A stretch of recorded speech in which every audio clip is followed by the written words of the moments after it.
Assalamualaikum warahmatullahi wabarakatuh. Ngaturaken delek tanglet kali nyuwun panjelasanipun niku wau lak napa anak sampun melampah dhateng makrifat. Terus hakikate Gusti Allah piyambak ingkang saged nulungi sanak keluarga ataupun orang tua. Ingkang badhe kawula tanggetaken pripun carane individu niki mempraktekkan sampak dhateng ngoten. Nah, sing setunggal, sing nomor kalih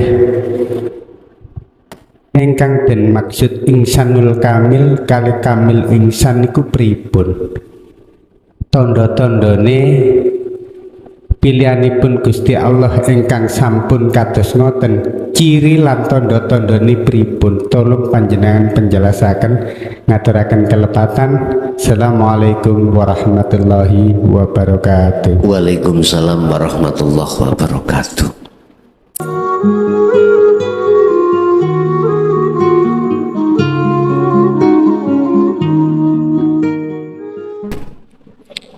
Bismillahirrahmanirrahim. Alhamdulillahi rabbil alamin wa bihi nasta'inu ala umurid dunya waddin. Asyhadu an la ilaha illallah wa asyhadu anna Muhammadan abduhu wa rasuluh. Allahumma salli wa sallim wa barik alaihi wa ala alihi wa ashabihi ajmain, amma ba'd.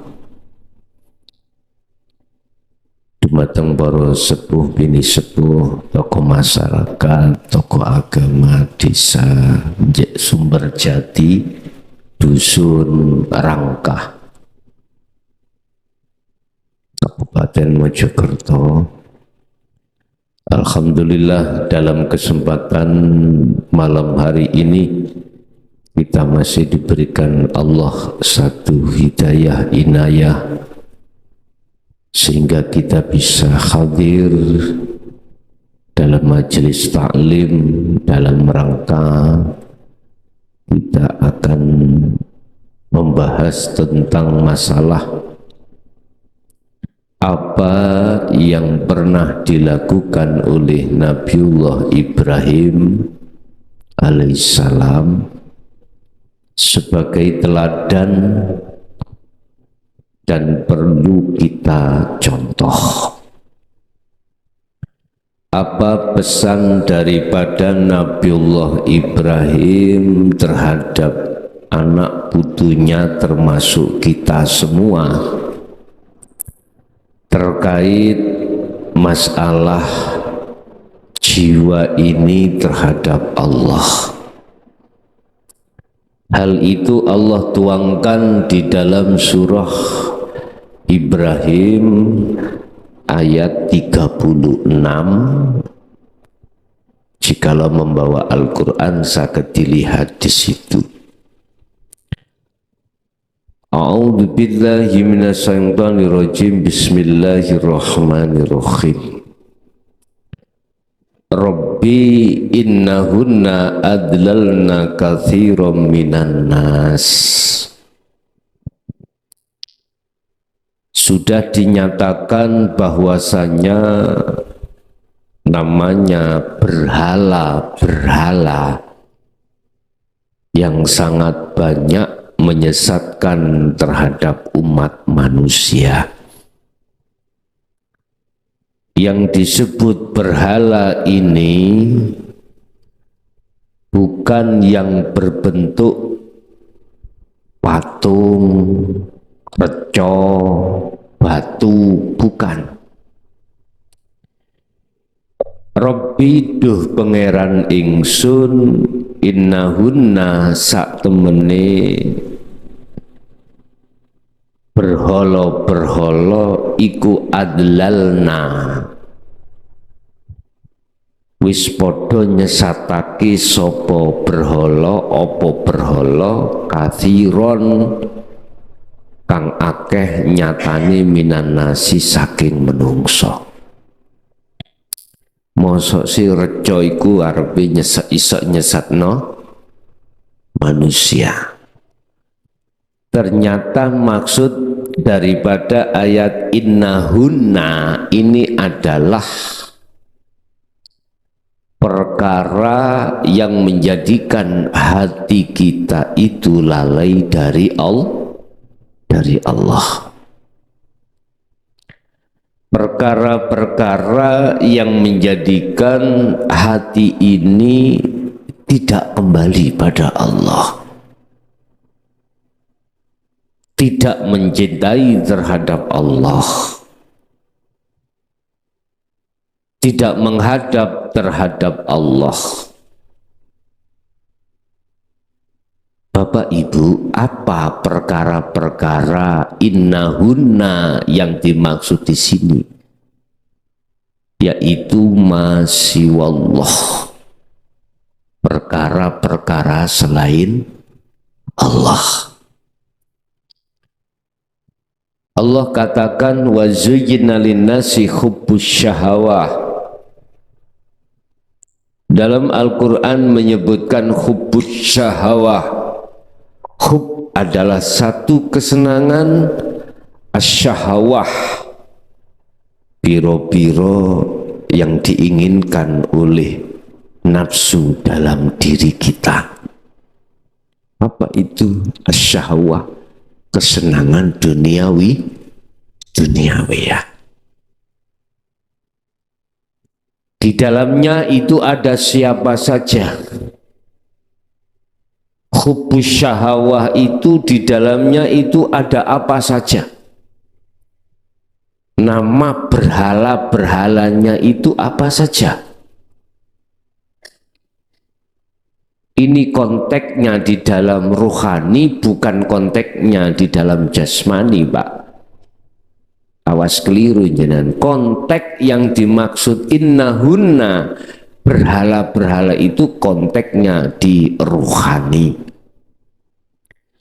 Bisa jadi berhala yang disebut hubbus syahawah itu berbentuk garwa, berbentuk anak, berbentuk konatiril mungkontoroh, apa? Dunyobrono. Mohon maaf, bisa jadi konteksnya rohania ini berhala apa? Berbentuk orang yang kita sanjung. Entah dikarenakan sebab apanya, yang jelas ada penyanjungan hati ini untuk mereka. Ini bisa jadi. Syekh Ibnu Athaillah menggambarkan perkara-perkara yang selain Allah ini disebut al-aghyaru hiya dzulumatun.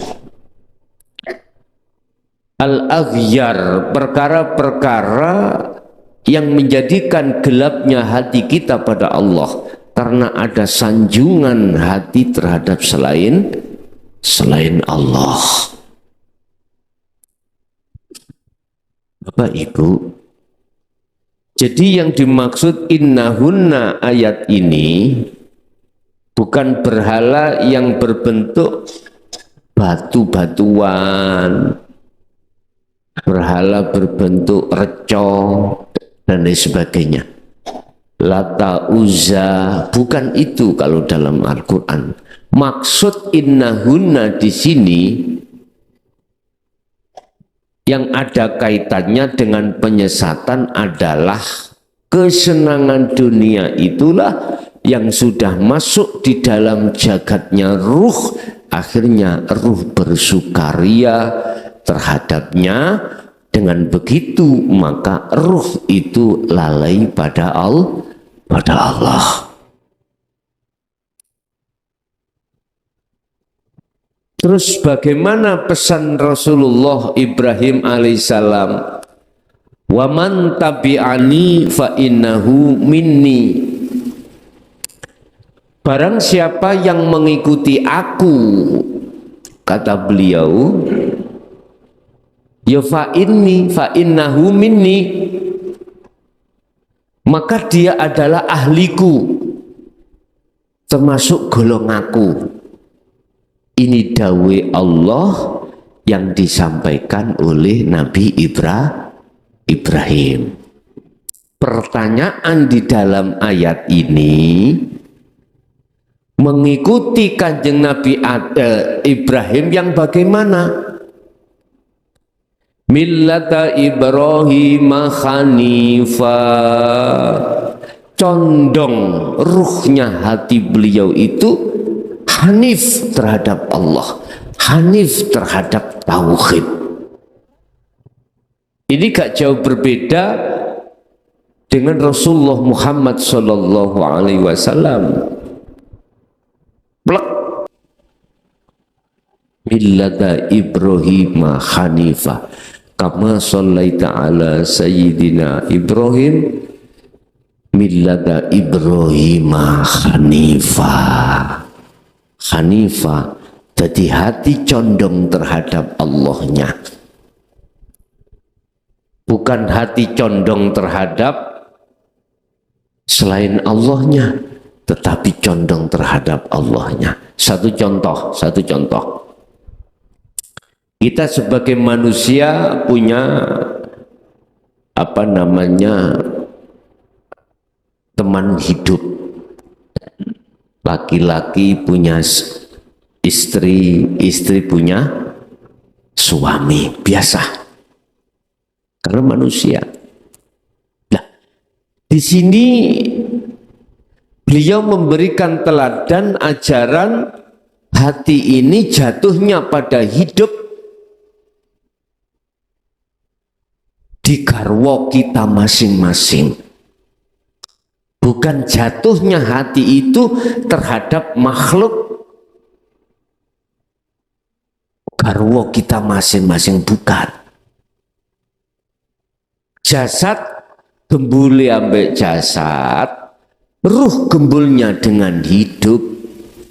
Begitu juga terhadap anak, begitu juga dengan kesenangan dunia.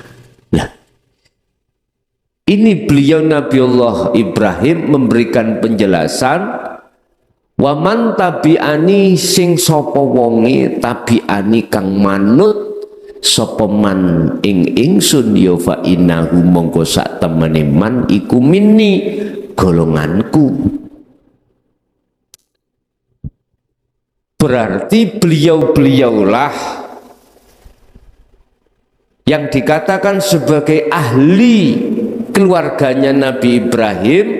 Beliaulah yang hatinya senantiasa terpaut hanya pada Allah. Tentunya beliau-beliau itu prosesnya dari tauhid la ilaha illa anta lalu sampai la ilaha illa ana.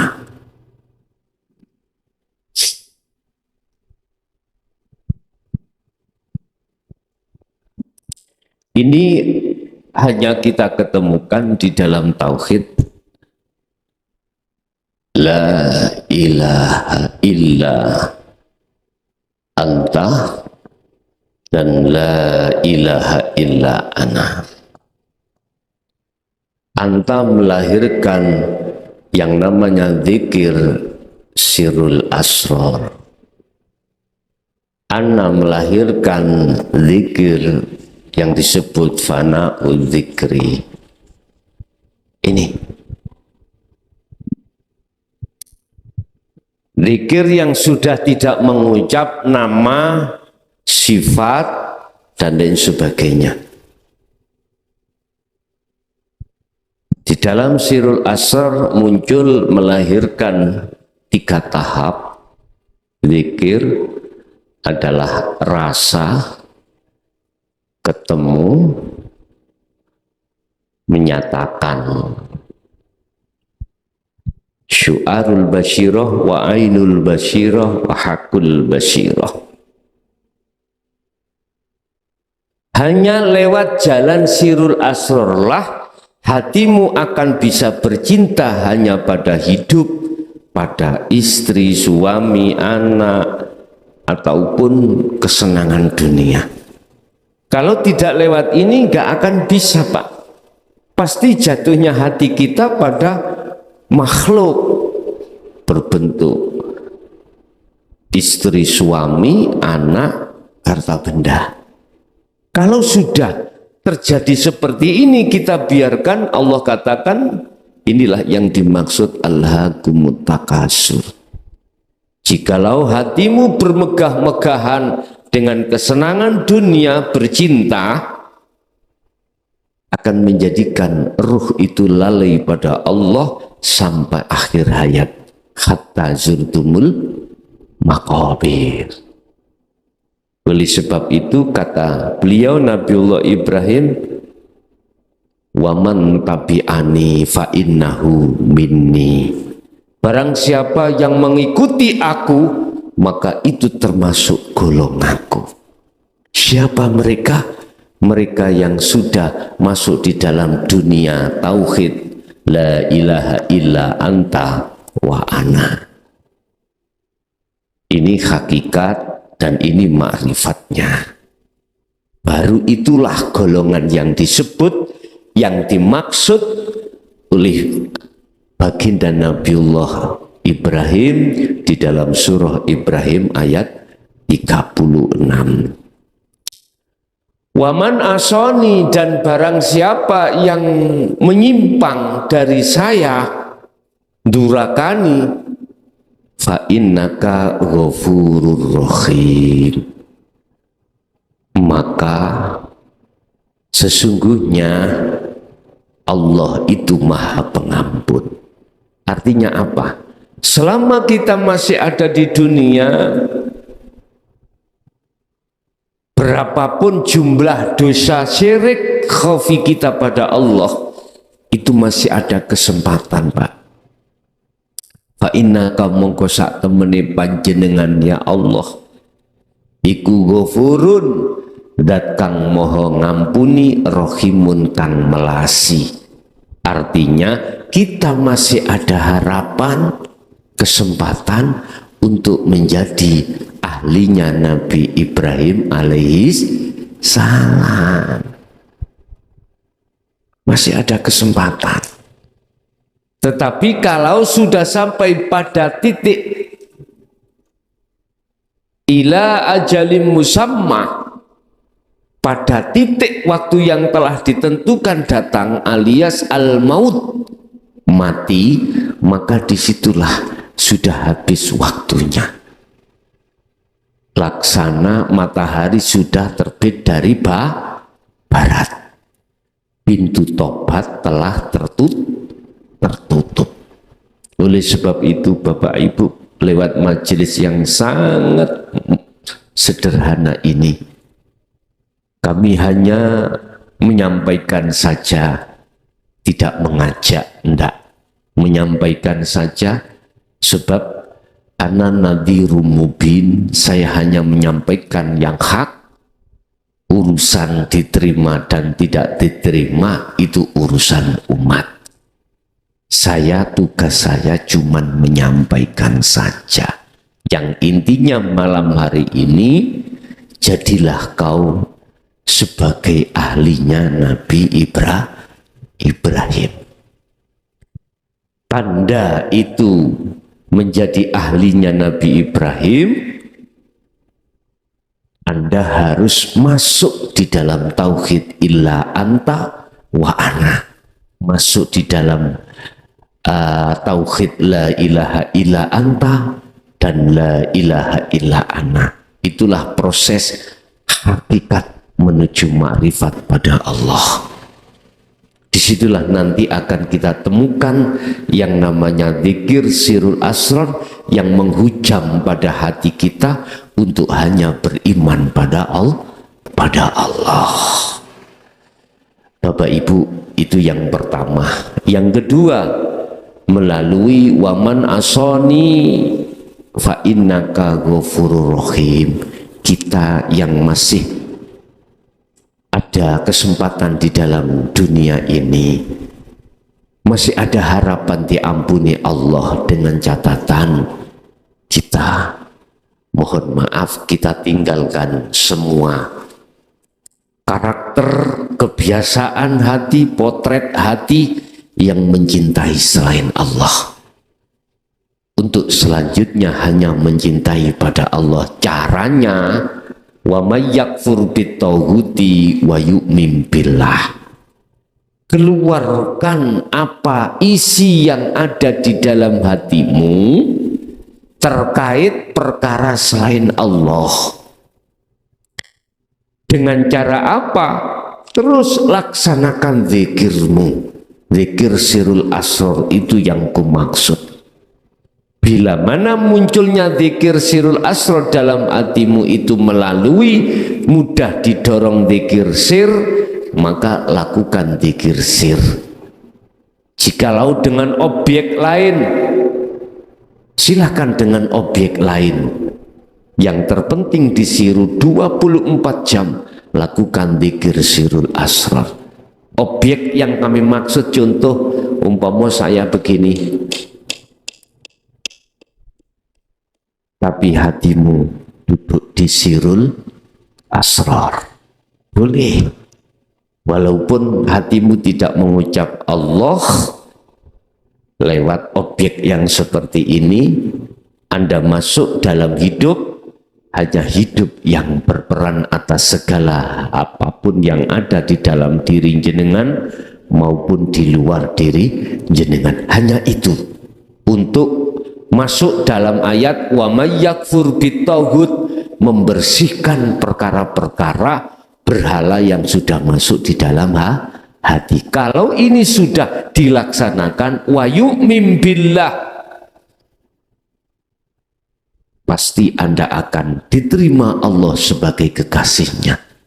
Wa yu'min billah, imanmu tidak akan pernah bisa diridu, dipengaruhi oleh nafsu dalam dirimu untuk selain Allah. Artinya imanmu hanya pada Allah. Sekali Allah tetap Allah. Tidak bisa ketemu terhadap istri, hati terhadap Allah. Ketemu terhadap anak, ketemu terhadap apapun, hatimu condong hanya pada Allah.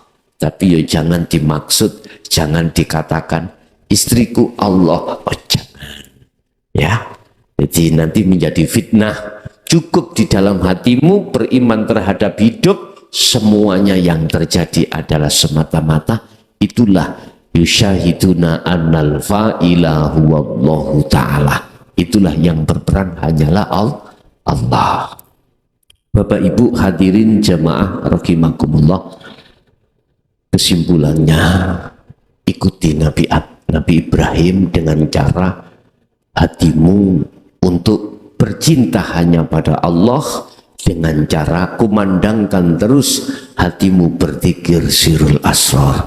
Yang kedua, bagi mereka yang belum menyadari atau masih ada kesempatan hidup di dunia ini, silahkan lekaslah, tinggalkan perkara selain Allah dan wada'u ila rabbika, kembali pada Allah dengan secepat-cepatnya.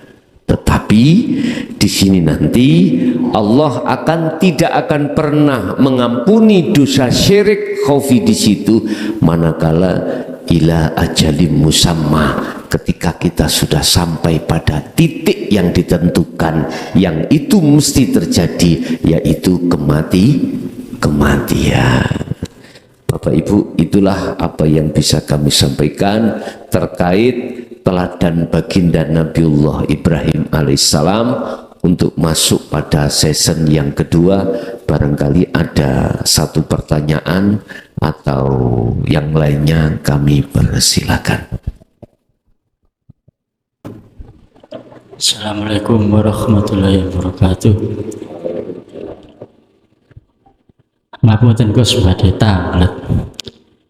Pada saat paman Rasulullah mau meninggal, saat itu kan Rasulullah tidak berhenti mendoakan paman beliau, Bos.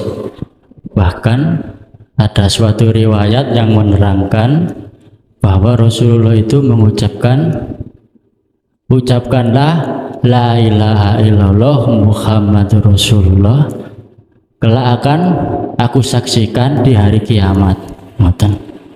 Nah, setelah ngoten niku Allah dawuh, ya Muhammad, sak temene awakmu iku gak iso nunjuk sapa sing mbok senengi kejaba Allah sing kuwasa nunjuk sing dikehendaki. Sing kula tanggetaken niku ngeten, Gus. Ada maksud apa di balik dawuh Allah yang ditujukan kepada Rasulullah itu? Terus yang kedua,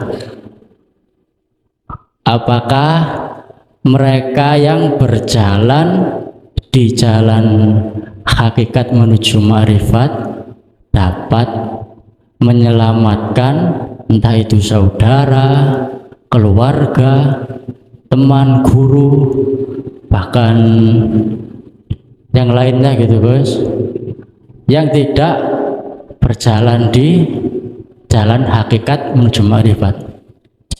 Assalamualaikum warahmatullahi wabarakatuh. Waalaikumsalam warahmatullahi wabarakatuh. Inilah Pak yang ku maksud, kita harus berhati-hati ketika ada sanjungan dari berbagai masyarakat.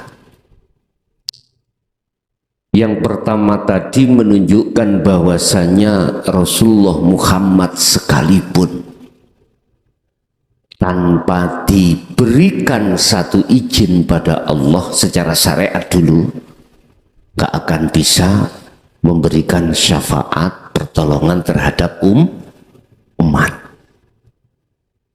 Tetapi secara hakikat menegaskan ayat ini bahwasanya selain Allah itu tidak punya kuasa sedikit pun untuk menolong orang lain. Artinya besok itu yang katanya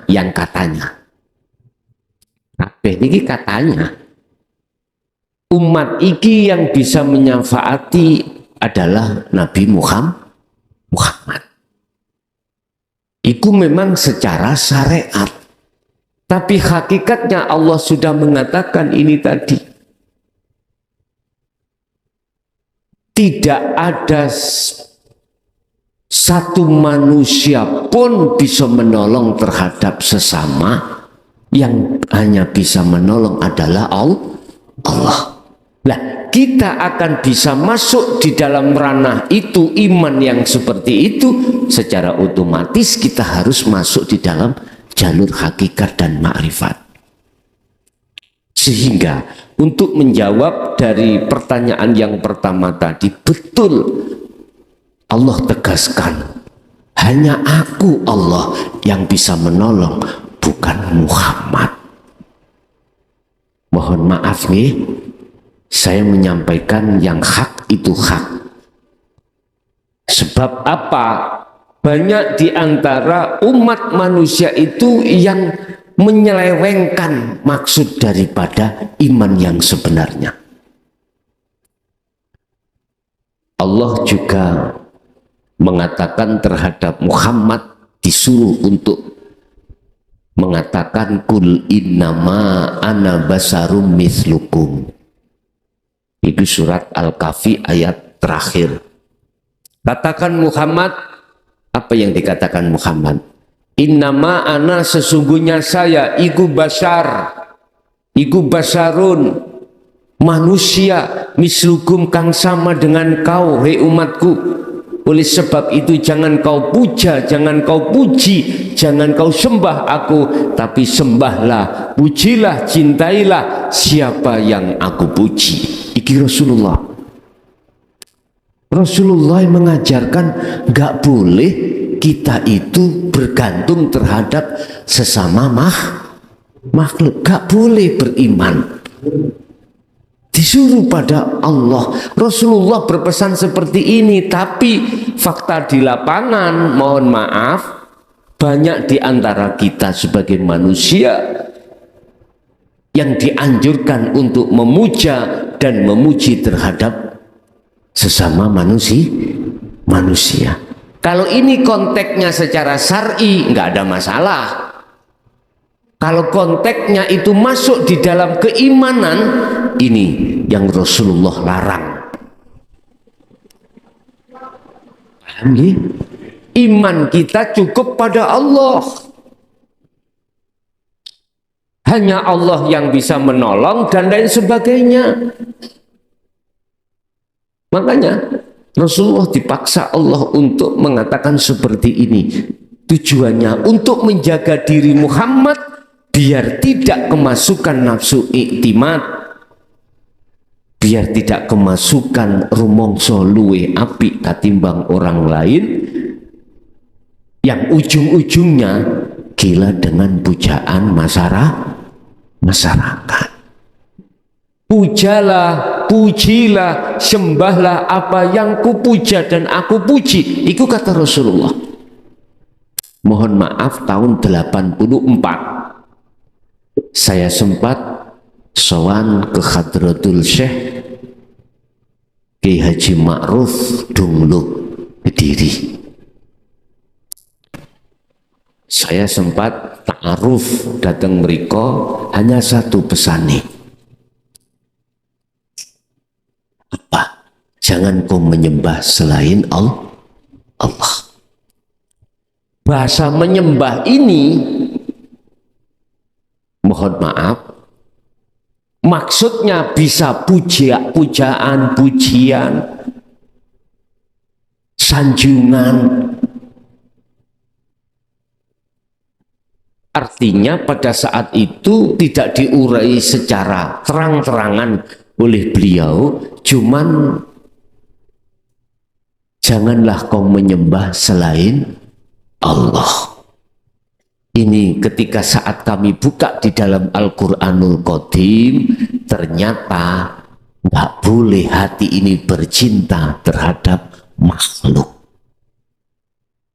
Nggak boleh hati itu bergantung, punya iman selain Allah itu bisa manfaati, bisa mendatangkan mudorot.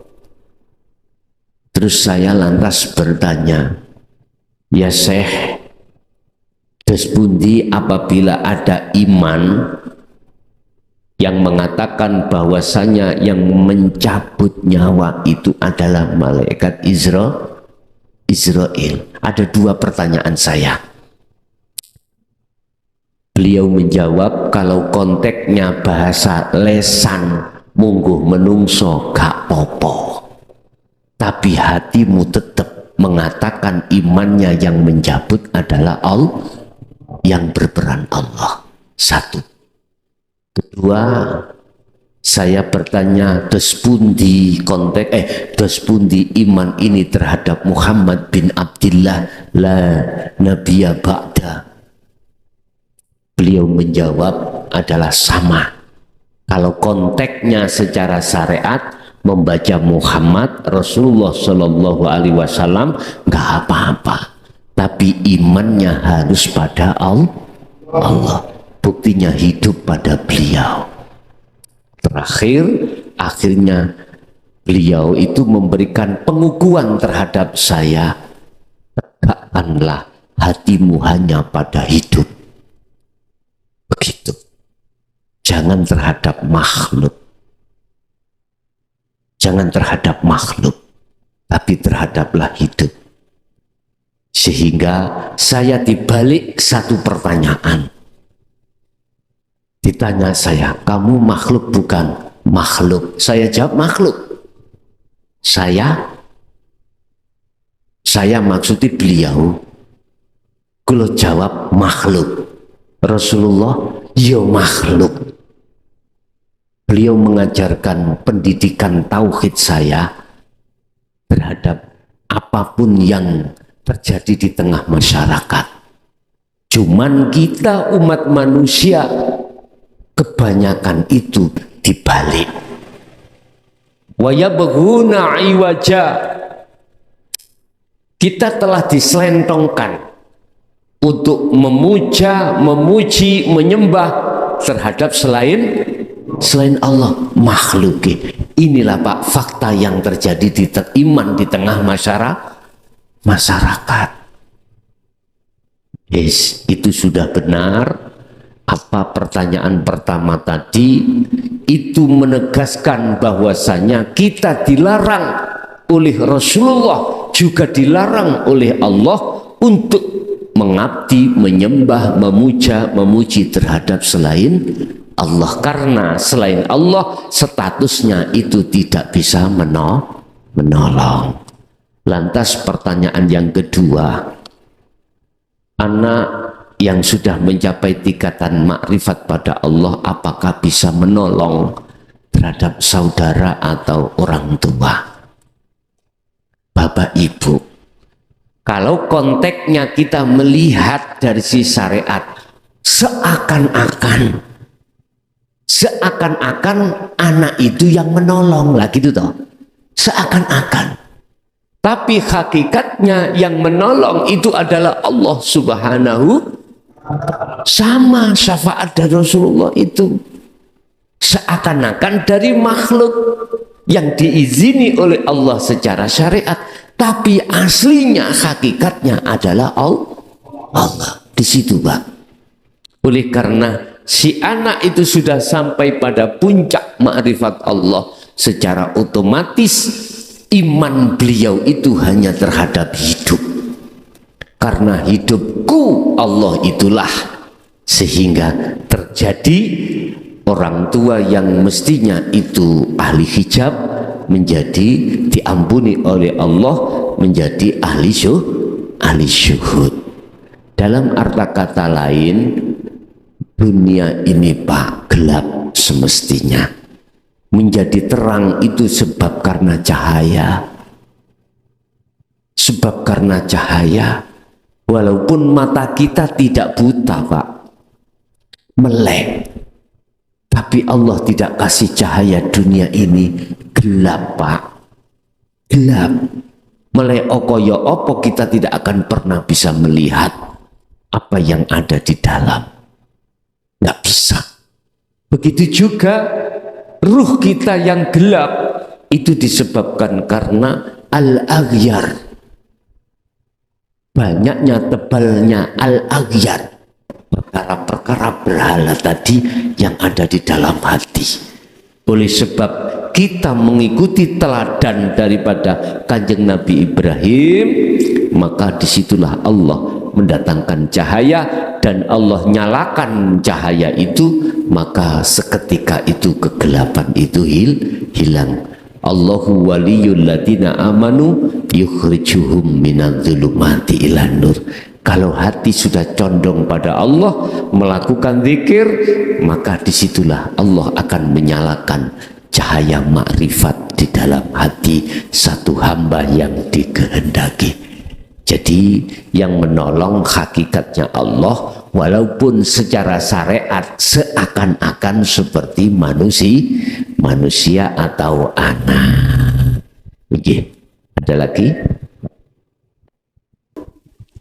Assalamualaikum warahmatullahi wabarakatuh.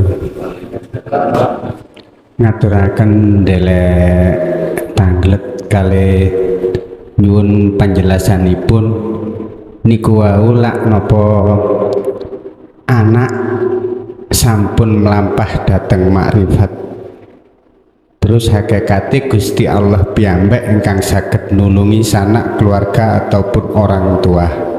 Ingkang badhe kawula tanggetaken pripun carane individu niki mempraktekkan sampak dateng ngoten.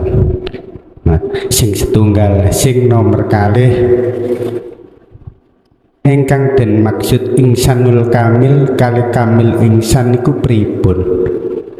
Tondo-tondone pilihanipun Gusti Allah ingkang sampun kados ngoten, ciri lan tondo-tondone pripun? Tolong panjenengan penjelasaken, ngaturaken kelepatan. Assalamualaikum warahmatullahi wabarakatuh. Waalaikumsalam warahmatullahi wabarakatuh.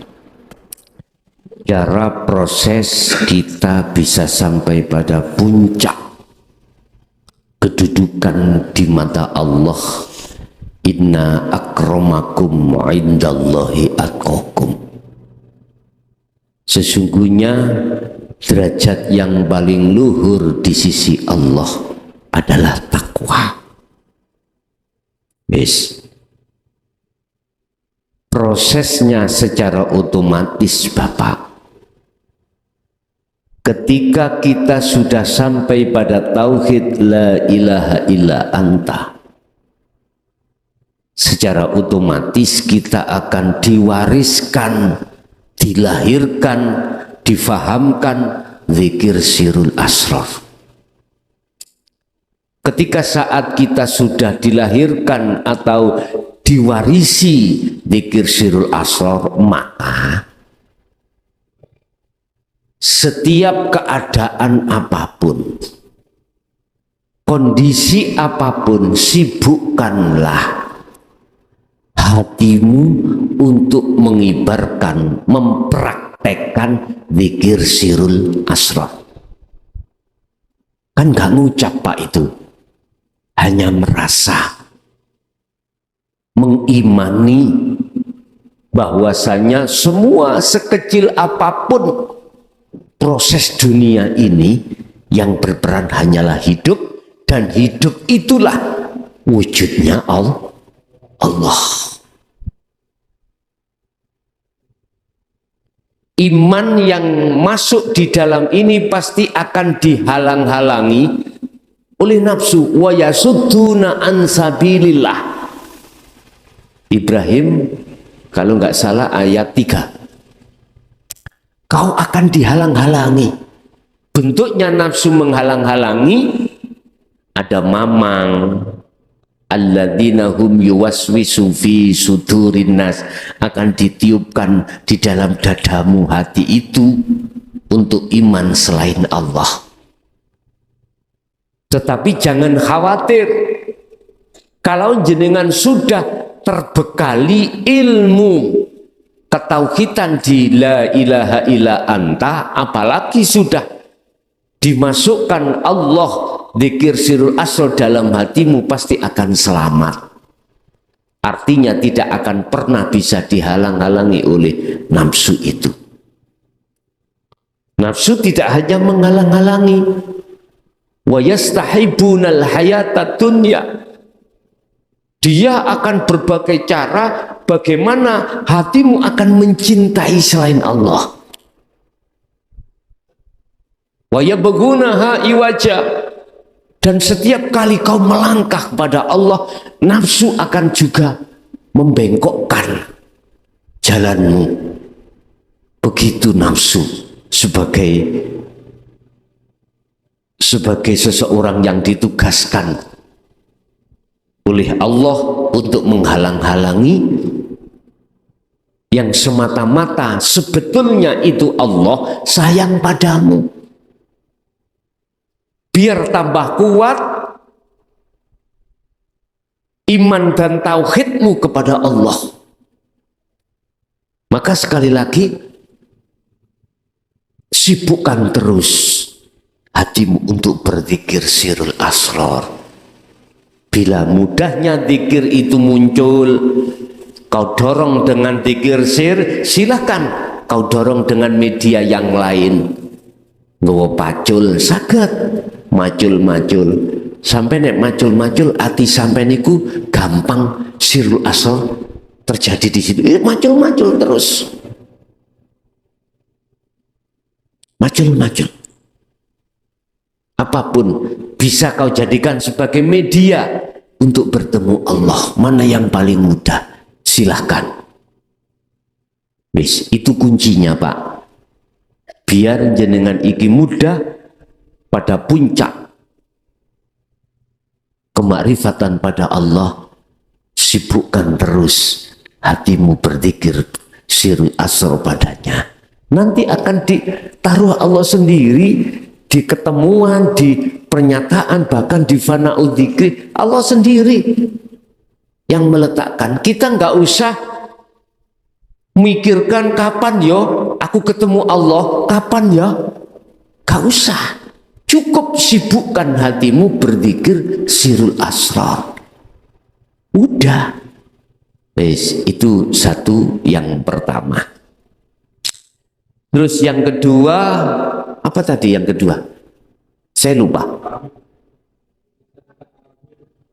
Ihsanul kamil, ya. Ini ada dua kacamata sudut pandang, Pak. Kalau kacamata sudut pandang secara syariat yang disebut ihsanul kamil atau kamil ihsan, itu karena manusia dibawakan Allah roh ini dari nafsu dan akal. Nafsu dan akal. Sebab manusia makhluk yang lain selain manusia, malaikat cuman akal. Ya. Terus hayawan cuman nafsu. Manusia sendiri yang lengkap, makanya disebut kamil, sempurna itu di situ. Sehingga diterangkan oleh Kanjeng Nabi, barang siapa dirinya dikuasai akal, maka derajatnya lebih tinggi daripada malaikat. Ini pandangan syariat. Tapi jikalau jiwanya itu dikuasai oleh nafsu, maka lebih kejam, lebih tersesat daripada hayawan. Ulaika kal an'am balhum adul. Seperti ini. Iki pandangan syariat. Tapi bagaimana kalau kita pandang secara hakikat tentang masalah ihsanul kamil? Mohon maaf Pak, saya berbicara fakta yang sudah terjadi. Manakala manusia itu dikuasai akal, selalu memakai bahasa akal, maka iman ini dedel duel. Contoh. Allah katakan ma ta'buduna min dunihi. Surat Yusuf 40. Jangan kau menyembah selainnya. Secara akal ngomong, Pak. Contoh, siapa sing ngaji? Umpomo dijawab mukhlason, akal nyambung nggih? Nyambung. Akhirnya hati jenengan beriman, meyakini yang memberikan pelajaran iki seorang makhluk. Ini kalau dipandang dari hakikat salah besar. Imannya kita dadel duel. Tapi ketika saat akal dihadapkan, siapa yang kasih pelajaran ini? Allah. Enggak masuk akal. Beda Pak nggih, pandangan syariat dengan pandangan hakikat. Beda. Tadi pandangan syariat barang siapa ruhnya dikuasai oleh akal, maka lebih tinggi derajatnya daripada malaikat. Kalau kacamata hakikat bagaimana? Enggak akan pernah hatimu itu bisa sampai pada Allah, karena iman di dalam hati ini telah ternodai oleh sebuah makhluk. Akhirnya pujaanmu ikut terhadap makhluk. Padahal sudah dikatakan ma ta'buduna min dunihi. Jangan kau menyembah terhadap selain Allah. Jadi yang dimaksud ihsanul kamil secara hakikat, dia sudah fana Bapak, sudah wa inna ilaihi raji'un, sudah kembali kepada Allah. Itulah ihsanul kamil. Innalillahi prosesnya dari hidup Nur Muhammad, ruh, jasad, ruh ihsanul kamil. Dikatakan ihsanul kamil ada jasmani, ada rohani. Sekarang dituntut wa inna ilaihi raji'un, ya harus difanakan itu semuanya. Yang namanya ihsanul kamil, jasad hilang, nama roh hilang, Nur Muhammad hilang, hidup hilang, udah kembali udah. tanpa nama, bila suwarin wa kalamin wa lafdin. Yang namanya ahad itu adalah sesuatu yang tidak bisa kau sebut. Umpama kula sebut yang namanya ahad, ora ono tunggali, tidak ada yang lain. Allah itu sifatnya, Allah itu statusnya adalah tidak ada yang lain. Kul katakan Muhammad, huwallahu ahad. Kalau Allah itu sebetulnya adalah esa. Lah disinilah. Jadi secara kacamata hakikat yang disebut insanul kamil adalah panjenengan yang sudah sampai kembali kepada Allah. Oke, ada lagi?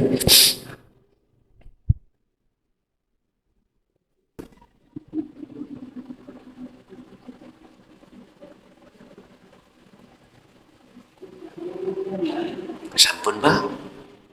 Oke, monggo kita tutup tausiah malam hari ini. Mudah-mudahan apa yang telah diberikan Allah menjadikan tidak hanya cambuk terhadap hati kita, menjadikan satu ilmu yang bermanfaat juga terhadap anak putu kita ila yaumil qiyamah. Lahumul Fatihah.